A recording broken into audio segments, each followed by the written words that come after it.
একটা সময় ছিল জানেন তো, যখন মাকে বলতাম মা একটু বেড়াতে যাবো এই বন্ধুদের সাথে, না খবরদার, বড় হবে বিয়ে হবে তারপর যাবি, বড়ের সাথে যাবি। আর এই যে এখন আমি যাচ্ছি বাথরুম থেকে রান্নাঘর, রান্নাঘর থেকে ছাদ, ছাদ থেকে আবার ঘর, আবার ঘর থেকে বাথরুম, আবার বাথরুম থেকে রান্নাঘর, রান্নাঘর থেকে আবার ঘর। এই যে রোজ ঘুরতে যাচ্ছি, কি সুন্দর বিশ্ব ব্রহ্মাণ্ড ঘুরে বেড়াচ্ছি। বিয়ের আগে না এসব পটল ঝিঙে মূলো বেগুন এসব রাবিশগুলো খেতামই না, বিরক্ত লেগে যেত। আর এখন এখন আমি পটল ঝিঙে মূলো বেগুন যা আছে সব ভেতরে ঢুকে যায়, আমার সব খেয়ে নিই। কিন্তু ব্যাস রান্নাটা যদি অন্য কেউ করে দেয় ব্যাস এইটাই আমার ভালো। এই যে বিয়ের আগে একটা রুমাল অব্দি ধুতাম না কোনো দিন ধুইনি। বিয়ের পরে এই যে প্যান্ট, এই যে শার্ট, এই যে কুর্তা, এই যে প্যান্ট ছেলের, এই যে শার্ট, সব সব সব আমি ধুয়ে ফেলতে পারি, একদম এক্সপার্ট আমি এসবে, চিন্তাই করতে পারবেন না। একদিন বাবা ফোন করেছে, আমার ছোট্ট মামুনি কি করছো?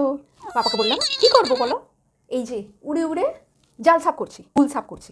তোমার মেয়ে এখন বসে বসে ঝুল সাফ করে উড়ে উড়ে, বুঝেছো? আরো দাও বিয়ে।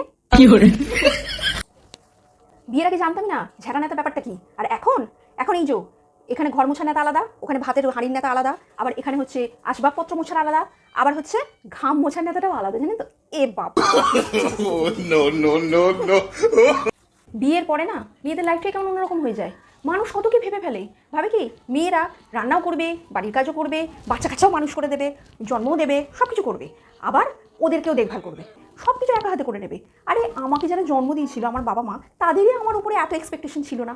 আমি আর আমার কুত্তা প্রত্যেক দিন দুপুর 12টা পর্যন্ত ঘুমোতাম, আর আমাদেরকে কেউ ডাকতেও না, ওঠাতেও না। ভাবতো এরা তো একরকম একভাবে উঠবে, উঠে আবার খাবার দাও, এই দাও ওই দাও বায়না করবে, তার সাথে আবার বিরক্তও করবে, অতএব এদেরকে ঘুমোতে দাও।